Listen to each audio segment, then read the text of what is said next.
Hello बच्चों, हम आपके लिए आज फिर से हिंदी व्याकरण के अलंकार लेकर के आए हैं। ये कक्षा 9, 10, 11 व 12वीं के लिए हैं।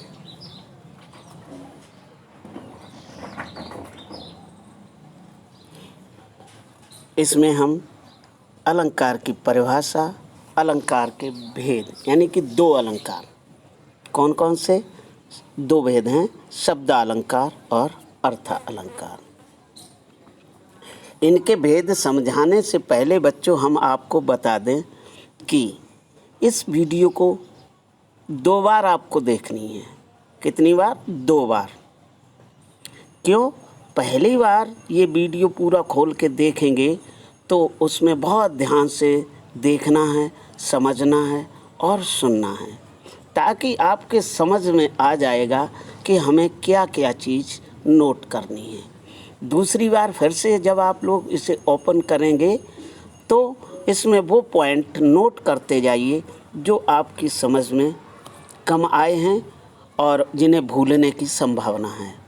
तो आगे बढ़ते हैं। हम सबसे पहले आपको बताते हैं अलंकार की परिभाषा। अलंकार कहते किसे हैं? अलंकार काव्य की शोभा बढ़ाने वाले तत्वों को अलंकार कहते हैं।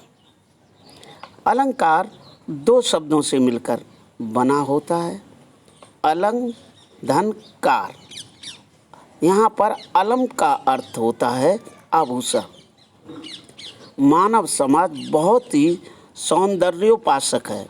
इसकी प्रवृत्ति के कारण ही अलंकारों का जन्म दिया गया है। जिस तरह से एक नारी अपनी सुंदरता को बढ़ाने के लिए आभूषणों का प्रयोग करती है, उसी प्रकार भाषा को सुंदर बनाने के लिए अलंकारों का प्रयोग किया जाता है। अर्थात जो शब्द काव्य की शोभा बढ़ाते हैं उन्हें ही हम अलंकार कहते हैं। अलंकार के भेद। अलंकार के 3 भेद होते हैं। शब्दालंकार, शब्दों के आधार पर। नंबर 2, अर्थालंकार, अर्थ के आधार पर। उभयालंकार, शब्द तथा अर्थ दोनों के आधार पर। सबसे पहले हम शब्दालंकार को लेते हैं। शब्दालंकार के बारे में बताते हैं कि ये शब्दालंकार क्या होता है और हम इसे कैसे पहचानेंगे। शब्दालंकार 2 शब्दों से मिलकर बना होता है। शब्द धन अलंकार। शब्द के आधार पर शब्दालंकार की सृष्टि होती है। जब अलंकार किसी विशेष शब्द की स्थिति में ही रहे और उस शब्द की जगह पर कोई और पर्यायवाची शब्द के रख देने से उस शब्द का अस्तित्व न रहे, उसे शब्दालंकार कहते हैं।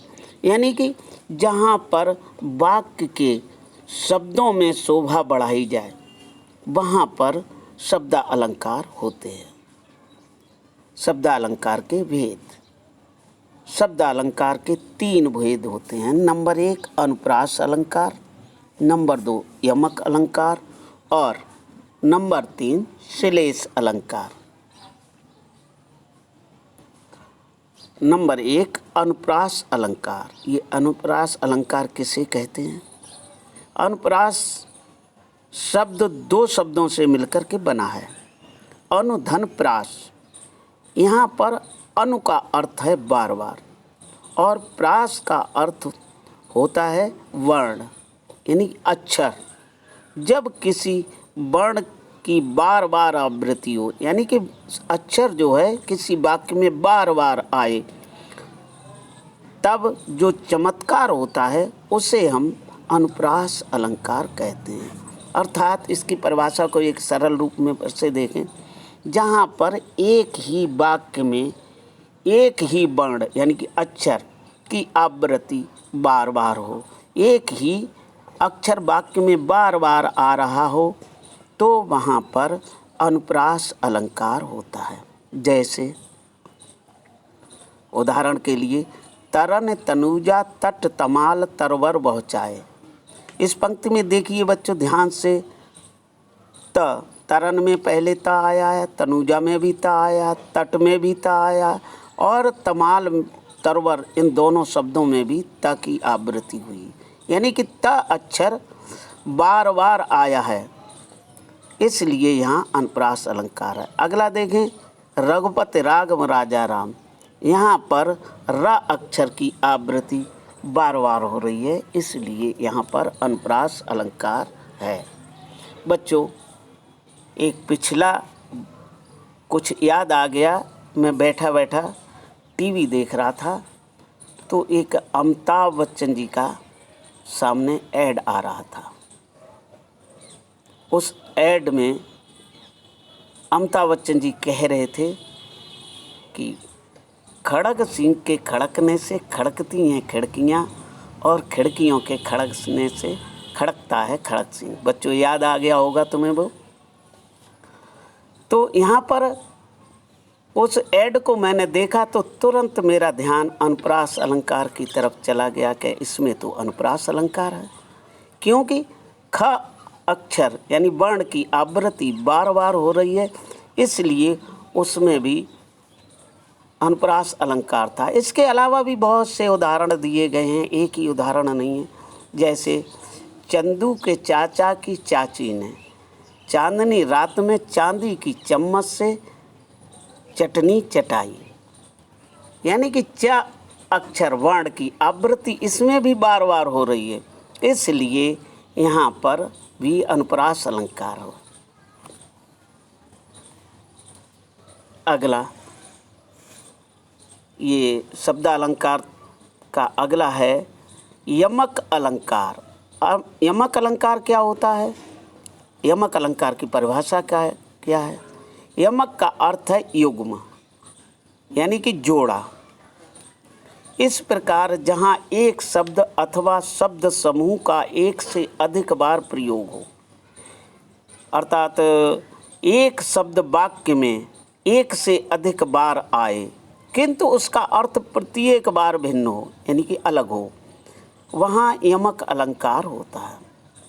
फिर से और सरल भाषा में इसका, जहाँ पर एक शब्द वाक्य में एक से अधिक बार आए और उसका अर्थ हर बार अलग निकले, उसे यमक अलंकार कहते हैं। जैसे कनक कनकते सौगुनी मादकता अधिकाय, बा खाए बौराए नर बा पाए बौराए। यहाँ कनक शब्द दो बार आया है, इसकी आवृत्ति दो बार हुई और दोनों बार कनक के अर्थ अलग अलग हैं। पहले कनक का अर्थ है यहाँ पर सोना और दूसरे कनक का अर्थ है धतूरा, यानी कि सोने की मादकता धतूरे से 100 गुनी अधिक है, क्योंकि धतूरे को तो खाकर के ही नर माने आदमी पागल होता है, परंतु अगर बहुत सारा ढेर सारा सोना मिल जाए तो उसे पाकर के ही आदमी पागल हो जाता है। तो इस कारण यहाँ पर सोने की मादकता धतूरे से 100 गुनी बताई गई है। कनक शब्द वाक्य में 2 बार आया है। प्रथम कनक शब्द का अर्थ सोना तथा द्वितीय कनक शब्द का अर्थ धतूरा माना गया है, इसलिए यहाँ पर यमक अलंकार है।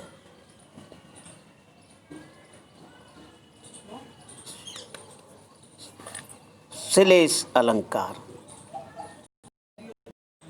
हाँ, अगला है श्लेष अलंकार। ये श्लेष अलंकार क्या होता है, इसकी परिभाषा क्या है? जहाँ पर कोई एक शब्द एक ही बार आए, यानी कि वाक्य में जहाँ पर कोई एक शब्द वाक्य में एक ही बार आए पर उसके अर्थ अलग अलग निकले, यानी अनेकों निकले, वहाँ पर श्लेष अलंकार होता है। सरल भाषा में ऐसे भी बताते, जहाँ पर एक शब्द वाक्य में एक बार आए और उसके अर्थ एक से अधिक, यानी कि अनेकों बार अलग अलग निकले, वहाँ पर श्लेष अलंकार होता है। जैसे उदाहरण के लिए, रहमन पानी राखिए बिन पानी सब सून। बच्चों इस लाइन से मेरा इस अलंकार से कोई तात्पर्य नहीं है। नीचे वाली लाइन से देखें, पानी गए न उबरे मोती मानुष चूर। यानी कि मैं अर्थ तो पूरा ही बता दूंगा, लेकिन यहाँ पर समझने के लिए जो इस अलंकार के लिए केवल इसमें दूसरी पंक्ति का प्रयोग किया गया है। पानी देखिए दूसरी पंक्ति में एक ही बार आया है, पानी गए न उबरे मोती मानुष चून। यानी पानी के बिना तीन चीज़ें बेकार हो जाती हैं। तो कवि का तात्पर्य है कि इस पानी के बिना तीन चीज़ों का अस्तित्व खत्म हो जाता है। पानी के अर्थ कितने निकलने चाहिए? एक तो मोती के लिए, दूसरा मानस के लिए, और तीसरा चून, यानी कि जिससे हम रोटियां सेकते हैं, आटा। चून मीन्स आटा।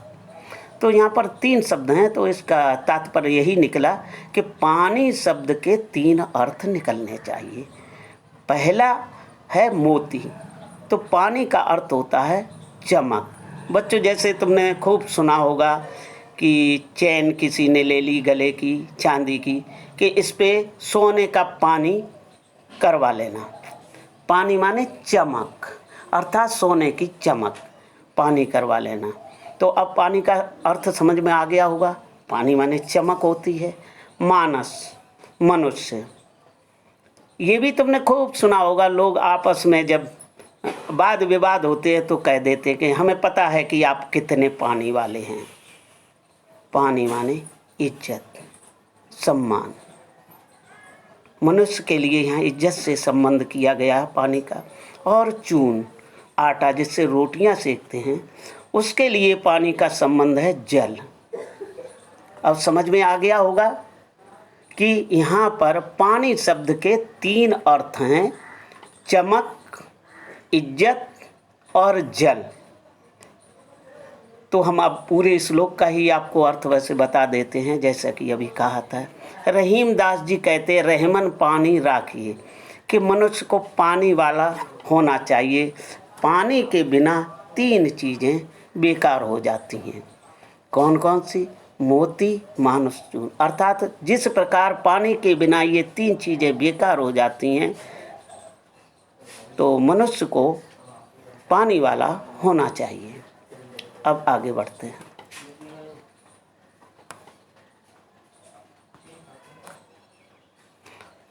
अर्थालंकार। बच्चों शब्द अलंकार हमारा पूरी तरीके से समाप्त हो गया। वीडियो के लास्ट में हम ये भी बताएंगे कि इसमें कितना भाग कौन सी कक्षा के लिए उपलब्ध है। इसलिए इस वीडियो को अंत तक ज़रूर देखें। अंत तक यदि नहीं देखा तो तुम भ्रम में पड़ जाओगे कि इसमें मैं कितना तैयार करूं, क्या क्या तैयार करूं। हर क्लास के लिए अलग अलग दिया गया है, लेकिन हमने चारों क्लासों का एक मिक्स वीडियो तैयार कर दिया है। तो अंत में हम इस चीज़ को बताएंगे कि कौन सी क्लास में कितना कोर्स है इन अलंकारों का। तो अब बताते हैं अर्था अलंकार। अर्था अलंकार की परिभाषा। अर्था अलंकार होता क्या है? जहाँ पर काव्य में अर्थगत चमत्कार होता है, अर्थात जहाँ काव्य के अर्थ में चमत्कार होता है, वहाँ अर्था अलंकार माना जाता है। इस अलंकार पर आधारित शब्दों के स्थान पर उनका कोई पर्यायवाची रख देने से भी अर्थगत सौंदर्य में कोई अंतर नहीं पड़ता है। यानी कि पर्यायवाची रख दें तो उसके अर्थ में कोई अंतर नहीं पड़ता है। अर्थात एक सरल भाषा में मैं बताता हूँ इसका, कि जहाँ पर काव्य के अर्थ में चमत्कार उत्पन्न हो, वहाँ पर अर्था अलंकार होता है। अर्था अलंकार के 5 भेद होते हैं बच्चों। अर्था अलंकार के 5 भेद होते हैं। नंबर 1 उपमा अलंकार, नंबर 2 रूपक अलंकार, नंबर 3 उत्प्रेक्षा अलंकार, नंबर 4 भ्रांतिमान अलंकार, और नंबर 5 संदेह अलंकार। ये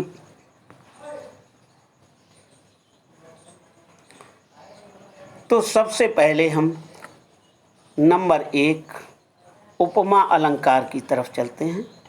उपमा अलंकार क्या होता है और इसकी परिभाषा क्या होती है। उपमा अलंकार, उपमा का अर्थ है सादृश्य, समानता तथा तुल्यता। जहाँ पर उपमेय की उपमान से किसी समान धर्म के आधार पर समानता या तुलना की जाए, वहाँ उपमा अलंकार होता है। उपमा अलंकार के अंग, उपमा अलंकार के 4 अंग होते हैं। बच्चों इसे फिर से एक बार समझ लें। यहाँ पर उपमेय और उपमान 2 शब्द दिए गए हैं। तुम्हें थोड़ी समझने में कठिनाई होगी, क्योंकि जब तक उपमेय और उपमान के बारे में नहीं मालूम होगा तब तक आप उपमा अलंकार को नहीं समझ पाएंगे सही ढंग से। तो सबसे पहले हम इसके जो 4 अंग बताए हैं, उनमें से पहला अंग उपमेय है, दूसरा उपमान है। तो पहले उपमेय का बताते हैं, जिसकी उपमा दी जाए, यानी जिसकी समानता की जाए उसे हम उपमेय कहते हैं। और दूसरा है उपमान, जिससे उपमा दी जाए, यानी जिससे तुलना की जाए, जिससे समानता की जाए, उसे हम उपमान कहते हैं। समान धर्म, उपमेय और उपमान समझ में आ गया होगा। उपमेय जिसकी तुलना की जाए और उपमान जिससे तुलना की जाए, दोनों में समानता रखने वाले शब्दों को हम धर्म कहते हैं। वाचक शब्द, उपमेय और उपमान की समानता प्रदर्शित करने वाले सादृश्यवाचक शब्द होते हैं बच्चों। जहाँ पर उपमेय और उपमान की समानता प्रदर्शित की जाए, यानी बराबरी बताई जाए, दोनों को एक समान बताया जाए, उन शब्दों को हम सादृश्यवाचक शब्द कहते हैं। उदाहरण के लिए मुख मयंक सम मंजु मनोहर। यहाँ पर मुख की तुलना मयंक, मयंक पर्यायवाची बच्चों किसका है मालूम है? मालूम होगा, शायद कुछ बच्चों को नहीं भी मालूम है, तो मैं बताता हूँ। मयंक माने चंद्रमा, मुख मयंक सम माने समान, मंजु मनोहर माने मनोहर सुंदर। यहाँ मुख की समानता चंद्रमा से की गई है, तो मुख उपमेय है, यानी कि जिसकी समानता की जाए। किसकी समानता की जा रही? मुख की। तो यहाँ मुख उपमेय है। किससे समानता की जा रही है? चंद्रमा से। मयंक किसके समान बताया जा रहा है? चंद्रमा के समान। तो चंद्रमा हमारा उपमान है। और मंजु मनोहर, मंजु मनोहर जो है सुंदरता बताई जा रही है, दोनों में बराबर बताई जा रही है, जिसे समान धर्म कहते हैं। और इसमें कौन सा शब्द है? सम। ये दोनों की समानता को प्रदर्शित कर रहा है। तो ये हमारा वाचक शब्द है। इस प्रकार इसमें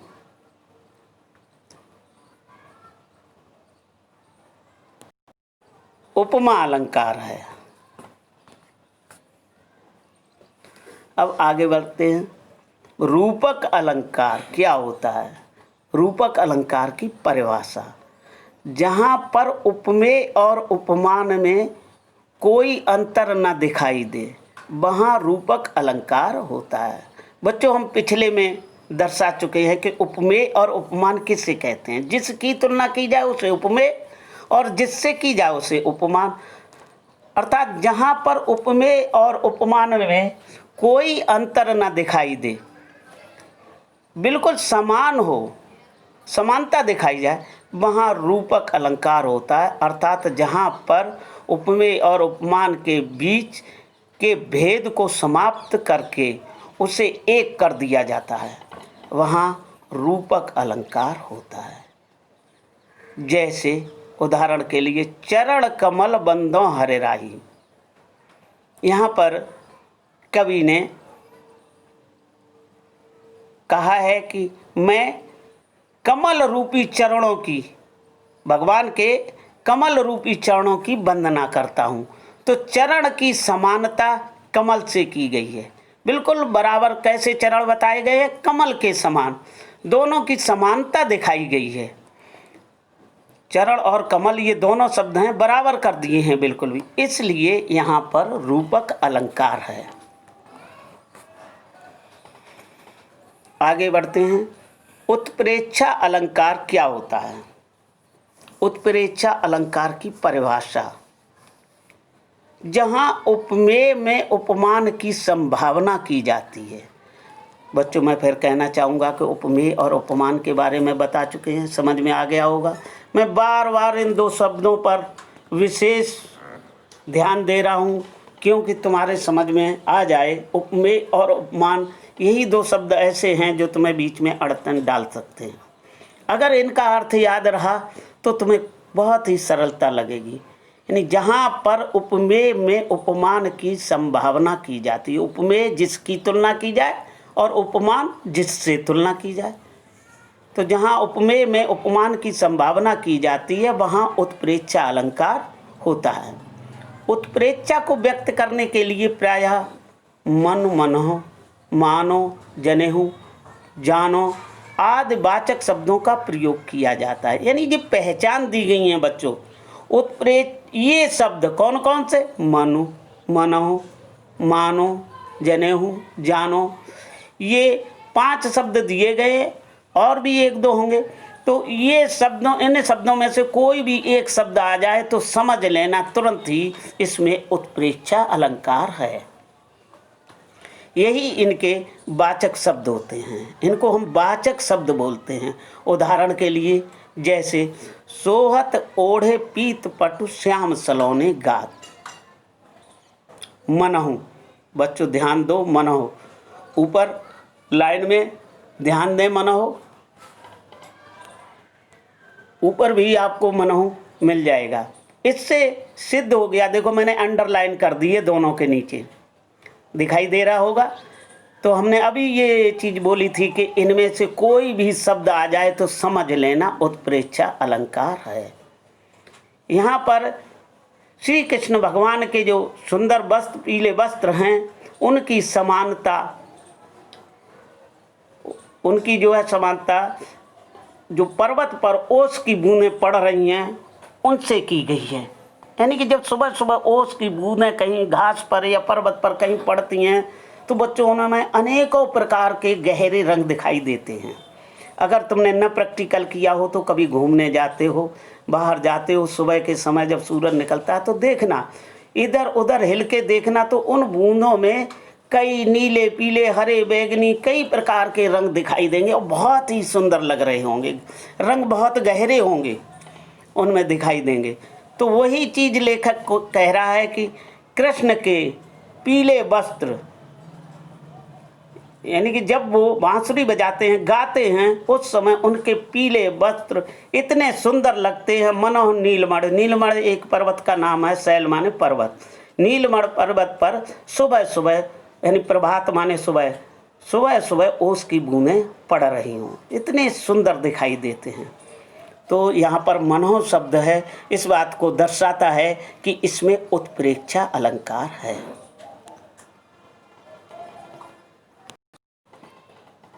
अगला है भ्रांतिमान अलंकार क्या होता है। भ्रांतिमान अलंकार की परिभाषा, बच्चों ये बहुत ही इंटरेस्टेड है। अलंकार वो चीज़ होते हैं कि जिनको पढ़ने में बहुत ही अच्छा लगता है, मन खुश होता है। तो भ्रांतिमान अलंकार की तरफ चलते हैं कि ये भ्रांतिमान अलंकार क्या होता है और इसकी परिभाषा क्या है। जहाँ समानता के कारण एक वस्तु में किसी दूसरी वस्तु का भ्रम हो, वहाँ भ्रांतिमान अलंकार होता है।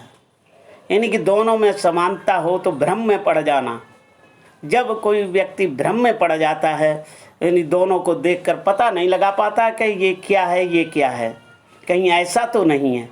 तो वहाँ पर जब वो भ्रमित होता है तो भ्रांतिमान अलंकार होता है।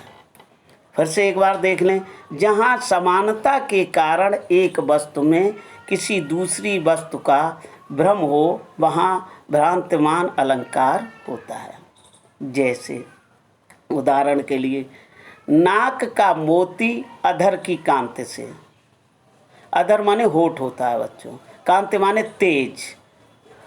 बीज दाड़िम का समझकर भ्रांति से, बीज दाड़िम माने अनार होता है, बीज दाड़िम का समझकर भ्रांति से, देख उसको ही हुआ सुख मौन है, सुख माने तोता, देख उसको ही हुआ सुख मौन है, सोचता है अन्य सुख यह कौन है। सुख बता चुका हूं अभी, तोता। यानी कि किसी स्त्री के नाक, जो जे तोता शब्द आ रहा है तो यानी तोता किसी स्त्री के नाक के मोती को, अधर माने होठ, अधर माने होठ की लाल लाल होठों की लालिमा के प्रकाश से वह नाक का मोती जो है वो बीज दाड़िम अनार के दाने को समझ लेता है भ्रांति से। यानी भ्रमित होकर के वह तोता किसी स्त्री के नाक का मोती जो है उसे लाल अनार का दाना समझ बैठता है और उसकी नाक को एक दूसरा तोता समझ लेता है। ये भ्रमित हो जाता है और उसको देख करके वो, यानी देख उसको ही हुआ सुख मौन है, तोता मौन धारण कर लेता, खामोश हो जाता है, भ्रमित हो जाता है। कि क्या भ्रमित होता है कि सोचता है अन्य सुख ये कौन है। वो सोचने लगता है, यानी नाक के बारे में सोचता है कि ये दूसरा तोता कौन है। इस प्रकार यहाँ वो तोता जो जब भ्रमित होता है तो इससे ये सिद्ध हो जाता है कि इसमें भ्रांतिमान अलंकार है। अगला, संदेह अलंकार क्या होता है। संदेह अलंकार की परिभाषा, जहाँ व्यक्ति संदेह में पड़ जाता है, सोच, संदेह माने सोच, सोच में पड़ जाता है तो उसे हम कहते हैं संदेह। संदेह अलंकार, इसकी परिभाषा, जहाँ पर एक वस्तु के संबंध में अनेकों वस्तुओं का संदेह हो कि ऐसा भी हो सकता है, ऐसा भी हो सकता है, ऐसा भी हो सकता है, संदेह में जब पड़ जाता है, जहाँ एक वस्तु के संबंध में अनेक वस्तुओं का संदेह हो और समानता के कारण अनिश्चय की मनोदशा बनी रहे, उसमें समानता इतनी हो कि वो इस बात को निश्चय न कर पाए, संदेह में बना रहे, वहाँ संदेह अलंकार होता है। एक बार शुद्ध परिभाषा देखें, जहाँ एक वस्तु के संबंध में अनेक वस्तुओं का संदेह हो और समानता के कारण अनिश्चय की मनोदशा बनी रहे, वहाँ संदेह अलंकार होता है। उदाहरण के लिए, जब द्रौपदी का चीरहरण हुआ था, श्री कृष्ण ने द्रौपदी के चीर को बढ़ा दिया था, तो जब दुशासन खींचते खींचते खींचते खींचते थक गया था तो वो संदेह में पड़ गया देख करके कि पता नहीं कि इस साड़ी में नारी है या नारी में साड़ी है, पता ही नहीं लग पा रहा है कि इस साड़ी की ही नारी है या फिर नारी की साड़ी है। वो इतना संदेह में पड़ जाता है कि वो समझ ही नहीं पाता है और खींचते खींचते चीर को बेहोश हो जाता है। इस उदाहरण में वही दर्शाया गया है बच्चों, ध्यान से देखें, समझें, सुने। सारी बीच नारी है कि नारी बीच सारी है, सारी ही की नारी है कि नारी ही की सारी है। यानी कि वो इतना संदेह में पड़ जाता है कि साड़ी बीच नारी है, साड़ी, इस साड़ी के बीच में नारी है या नारी के बीच में साड़ी है। वो खींचते खींचते थक गया, जब उसे अंत ही नहीं मिल रहा था तो वो यही सोचने लगा कि ये साड़ी के बीच में नारी है या नारी के बीच में साड़ी है, वो संदेह में था। साड़ी ही की नारी है, इस साड़ी की ही ये नारी बनी हुई है या नारी की ही ये साड़ी है, वो बहुत ही संदेह में पड़ जाता है। तो इस प्रकार इस उदाहरण से सिद्ध हुआ कि इसमें संदेह अलंकार है।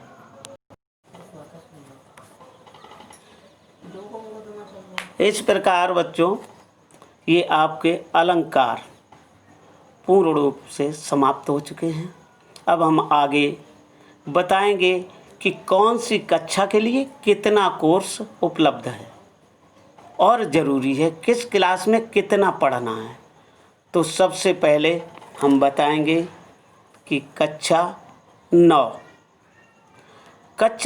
के लिए शब्द अलंकार और उसके तीनों भेद, अनुप्रास, यमक और श्लेष, ये तीनों हैं उदाहरण सहित परिभाषाएं हैं, केवल इनमें से ही आएगा। तो कक्षा 9 के छात्र पहला जो दिया है शब्द अलंकार, पूरा का पूरा जो है शब्द अलंकार और उसके भेद, इसकी तैयारी करें और इसी कोर्स में से उनका अलंकार का जितना भी आना होगा वो सब कुछ आएगा। अब कक्षा 10 की बात करें तो कक्षा 10 में 3 यानी कि पहला जो वो दूसरा है अर्थ अलंकार, उसके 3 भेद आएंगे, रूपक, उत्प्रेक्षा और उपमा, यानी कि ये 3 हो गए, रूपक, उत्प्रेक्षा और उपमा। ये 3 अलंकार उदाहरण सहित तैयार करें। ये कक्षा 10 के विद्यार्थियों के लिए होगा कोर्स। इसके बाद आता है कक्षा 11 व 12वीं के लिए। तो इनमें पूरे अलंकार दिए गए हैं, शब्द अर्थात दोनों, और जितने भी इनके भेद दिए गए हैं वो सभी उदाहरण सहित, यानी कि पूरा अलंकार जितना भी मैंने इस वीडियो के माध्यम से आप लोगों तक पहुंचाया है वो पूरा का पूरा तैयार करना है उदाहरण सहित। कहीं से भी इसमें कुछ भी आपसे पूछा जा सकता है। तो आपको ये वीडियो शायद जहाँ तक है, मैंने कोशिश तो बहुत ही की है समझाने की, समझ में आया होगा। और बच्चों इसको सब्सक्राइब और लाइक करना ना भूलें, शेयर भी करें। आप लोग में कुछ ऐसी धारणा देखने को मिलती है कि जैसे कि सर को कुछ पैसा मिल रहा होगा सब्सक्राइब और लाइक करने से। बच्चों ऐसा कुछ भी नहीं है, सब्सक्राइब और लाइक करने से किसी को पैसा नहीं मिलता है। हाँ, इतना ज़रूर है कि ये हमको वो दिशा निर्देश देता है कि जैसे अगर आप लोग इसे सब्सक्राइब करते रहेंगे, लाइक करते रहेंगे, तो हमें ऐसा लगता है कि आप लोगों को इसकी और ज़रूरत है। आप हमारा वीडियो देख रहे हैं और आप चाहते हैं कि मैं दूसरा वीडियो आपके लिए आगे और लेकर आऊँ। अगर सब्सक्राइब और लाइक नहीं करते हैं तो मुझे ऐसा प्रतीत होता है कि आपको हमारे इस वीडियो की कोई आवश्यकता नहीं है और मैं व्यर्थ में ही अपना समय और धन दोनों चीज़ों को नष्ट कर रहा हूँ। तो हम ही क्या, कोई भी हुए तो वो वहाँ पर आगे वीडियो डालना बंद कर देता है। उसकी ऐसी धारणा हो जाती है जब आप लोगों को किसी चीज़ की ज़रूरत ही नहीं और मैं दे रहा हूँ तो क्या फ़ायदा, क्या देने से। कोई वस्तु दी उससे जाती है जिससे वास्तविक उसकी आवश्यकता हो और उसका वो सदुपयोग कर सके। तो बच्चों जितना ही आप लोग इसे सब्सक्राइब और लाइक करेंगे तो उसका अर्थ मैं यही समझूंगा कि आप लोगों को हमारे अगले वीडियो की बहुत ही आवश्यकता है। और मैं कोशिश करूंगा कि आपको जो ग्रामर है और ये हिंदी है, जब तक परीक्षा आए तब तक आपका पूरा कोर्स करा दूं। लेकिन तभी करा पाऊंगा जब मैं ये समझूंगा कि आपको हमारी इस वीडियो की आवश्यकता है। इस वीडियो के माध्यम से आप लोग पढ़ाई कर रहे हैं, आप लोग चाहते हैं कि सर वीडियो बना करके भेजें, तो वो तभी हमें पता लगेगा जब आप सब्सक्राइब और लाइक करेंगे। इसलिए मेरा बार बार कहना है कि आप लोग जैसे ही वीडियो खोलते हैं तो सब्सक्राइब और लाइक अवश्य कर दें, ताकि मैं समझ सकूं कि आपको आवश्यकता है। धन्यवाद।